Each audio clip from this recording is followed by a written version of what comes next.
Shri A രാജ നമുക്ക് telephone ലൈനിലുണ്ട്. Shri A രാജ, ആശ്വാസകരമായ വിധിയാണെന്ന് എനിക്കറിയാം. വിധിയെ താങ്കൾ എങ്ങനെ കാണുന്നു ശ്രീ എ രാജ?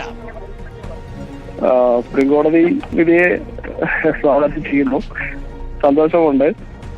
ഹൈക്കോടതിയിൽ വിധി വന്ന സമയം ഞങ്ങൾ ഇപ്പോൾ സുപ്രീം കോടതിയിൽ ഉന്നയിച്ച അതേ വാദങ്ങൾ തന്നെയാണ് ഹൈക്കോടതിയിലും ഞങ്ങൾ ഉന്നയിച്ചിട്ടുള്ളത്. എന്നാൽ ദൗർഭാഗ്യവശാൽ ഞങ്ങൾ പറഞ്ഞിട്ടുള്ള കാര്യങ്ങളൊന്നും ഹൈക്കോടതിയിൽ വന്നിട്ടുള്ള വിധിന്യായത്തിലില്ല. പിന്നീട് ഞങ്ങൾ സുപ്രീം കോടതി പോകുമ്പോൾ ഞങ്ങൾ ഈ കാര്യം പറഞ്ഞിരുന്നു. രണ്ട് വിഷയമാണ്, ഒരു വിഷയം മാത്രമാണ് പലരും ചർച്ച ചെയ്യുന്നത്. ഇദ്ദേഹം മതം മാറി, അതുകൊണ്ട് സമ്പന്ന ആനുകൂല്യം ലഭിക്കില്ല എന്നുള്ളതാണ്. അതിനേക്കാൾ പ്രാധാന്യം എല്ലാ പ്രിവിലേജുകളും തിരിച്ചു നൽകും എന്നാണ് ഇപ്പോൾ സുപ്രീം കോടതി വിധിച്ചിരിക്കുന്നത്. തീർച്ചയായിട്ടും.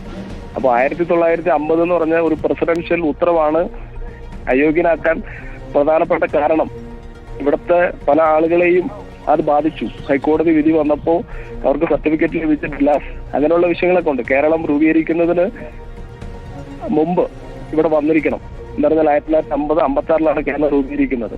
അപ്പോൾ 50-ന് മുമ്പ് എൻ്റെ ഗ്രാൻഡ് പാരന്റ്സ് അടക്കം ഇവിടെ ഉണ്ടായിട്ട് പോലും എനിക്ക് ഹൈക്കോടതി വിധിയിൽ അനുകൂലമായിട്ടുള്ള വിധി ഉണ്ടായിട്ടില്ല. ഞാൻ ആ കാര്യങ്ങളെല്ലാം കോടതിയോട് ധരിപ്പിച്ചിരുന്നു. പിന്നീട് സുപ്രീം കോടതിയിൽ ഞങ്ങൾ തെരഞ്ഞെടുപ്പ് കേസിനേക്കാൾ ഉപരിയായി ഈ പ്രദേശത്തെ താമസിക്കുന്ന ഇടുക്കിയിലും പെരുമേട്ടിലും ഉടുമ്പൻചോലയിൽ താമസിക്കുന്ന ആളുകളുടെ ഭരണഘടനാപരമായിട്ടുള്ള ഒരു അവകാശം നിലനിർത്തുന്നതിന് വേണ്ടിയിട്ടുള്ള ഒരു നിയമയുദ്ധമാണ് ഞങ്ങൾ സുപ്രീം കോടതിയിൽ നടത്തിയത്. അത് വിജയിച്ചിരിക്കുന്നു.